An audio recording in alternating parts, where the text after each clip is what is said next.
Bonjour à tous, j'espère que vous allez bien. Pour ceux d'entre vous qui se trouvaient en ville de Genève le 23 juin, en centre-ville, vous avez pu justement assister à cette scène de chauffeurs taxi qui manifestaient contre la décision de l'État finalement d'annuler l'interdiction d'exercer d'Uber qui avait été prononcée une semaine avant. Alors les taxis reprochent à Uber justement de faire de la concurrence déloyale et ils auraient préféré justement que cette interdiction soit maintenue.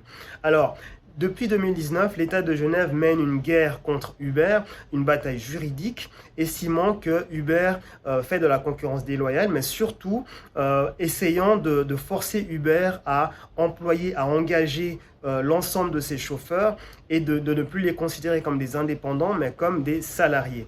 Justement, ce qui est accusé à Uber, c'est de ne pas assez veiller à ce que ses chauffeurs cotisent aux charges sociales, et il semblerait que pas mal de chauffeurs Uber justement ne versent pas ou ne payent pas leurs cotisations de charges sociales.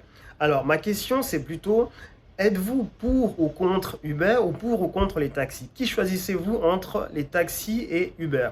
Alors, pour ma part, j'ai voulu faire un petit peu une analyse de la situation, déjà en comparant les deux situations. Il faut savoir que les chauffeurs Uber, ce sont des chauffeurs professionnels qui ont pour obligation pour pouvoir exercer d'avoir le permis B121, qui est le permis professionnels, et également ils doivent être normalement enregistrés comme indépendants.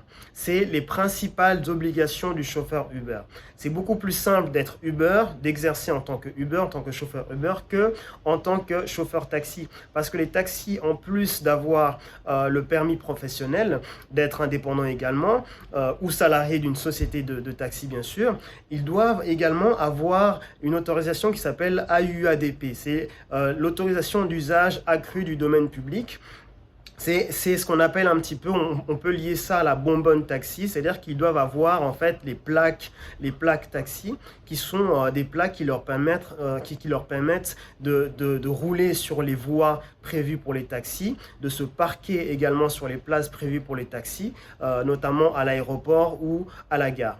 Cette autorisation est également payante à raison de 1400 francs par année.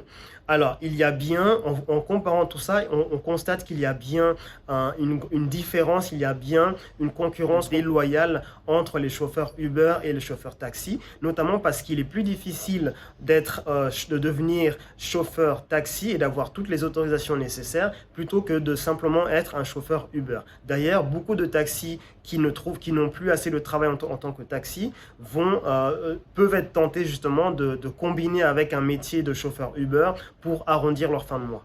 Par contre, s'il faut prendre position dans cette crise pour un acteur, moi je me positionnerais plutôt en faveur d'Uber. Non pas parce que j'ai un problème avec les taxis ou que je sois un fan d'Uber à 100%, je pense simplement qu'il y a une sorte de charge contre Uber qui est injustifiée de la part de l'État, et je pense que Uber a le droit d'exercer et en tout cas de faire du business sans une intervention de l'État de Genève.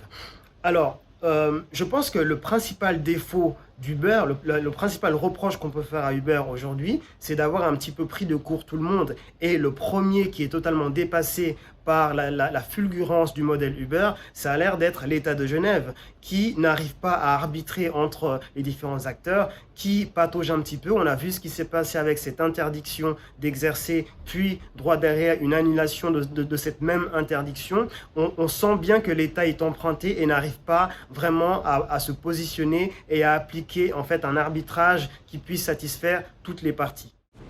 Trois erreurs stratégiques selon moi de la part de l'État de Genève concernant sa charge sur Uber. La première, c'est qu'en décidant subitement d'interdire Uber, l'État a mis en difficulté les chauffeurs indépendants Uber et leurs familles en les empêchant de travailler.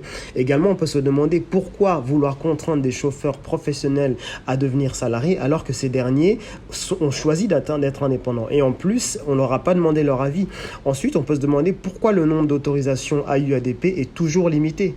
Justement, concernant cette limitation des autorisations pour les taxis, pour les plaques taxis, on pourrait se poser la question de pourquoi l'État ne débloque tout simplement pas cette limite et puis permet aux taxis d'être beaucoup plus sur le marché et permet à tous les taxis qui le souhaitent d'avoir les plaques taxis.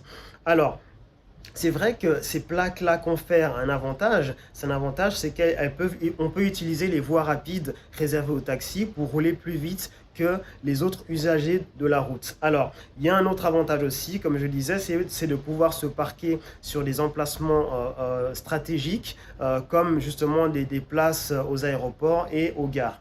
Pour les Uber qui n'ont pas accès, eux, à ces avantages qui sont réservés aux taxis, eux, ils misent davantage sur le confort, sur un service un petit peu plus premium et sur des prix qui sont souvent plus avantageux selon justement le moment de la journée que les prix des taxis. Alors, la raison qui est donnée de la part de l'État de Genève pour limiter ce nombre d'autorisations de taxi, c'est une question de sécurité globale du trafic et pour réguler le nombre de taxis. On pourrait légitimement se poser la question de savoir quelle est la raison, c'est-à-dire que si on creuse un petit peu plus loin, si l'État veut réguler le nombre de taxis pour des raisons écologiques, alors il suffirait à l'État de Genève de l'exemple de la ville de Lausanne qui, elle, a pris la décision d'opérer une transition, ou en tout cas d'obliger une transition écologique de tous les taxis d'ici à 2024-2025, si je ne me trompe pas. Si la raison principale est sécuritaire, ou en tout cas pour fluidifier le trafic, on peut se poser la question de savoir pourquoi la ville de Genève a, je crois en 2020, tout d'un coup construit, mis en place des emplacements, des voies de circulation extra larges pour des vélos qui au final, on voit bien, si on observe bien ces voies-là, que les cyclistes eux-mêmes ne les empruntent pas tellement. Souvent, ils préfèrent utiliser d'autres voies ou en tout cas zigzaguer entre les véhicules.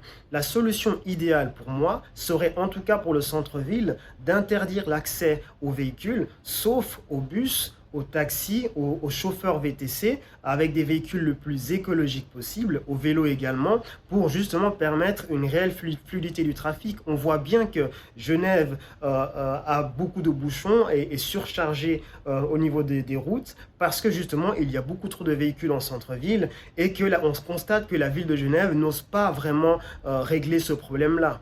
Voilà un petit peu mon point de vue, mon analyse sur la question, sur ce débat sur Uber et les taxis. Et j'espère que ça vous a plu, j'espère que mon analyse est pertinente pour vous. N'hésitez pas à me dire ce que vous en pensez, à partager, à liker, et je vous dis à bientôt pour un prochain sujet.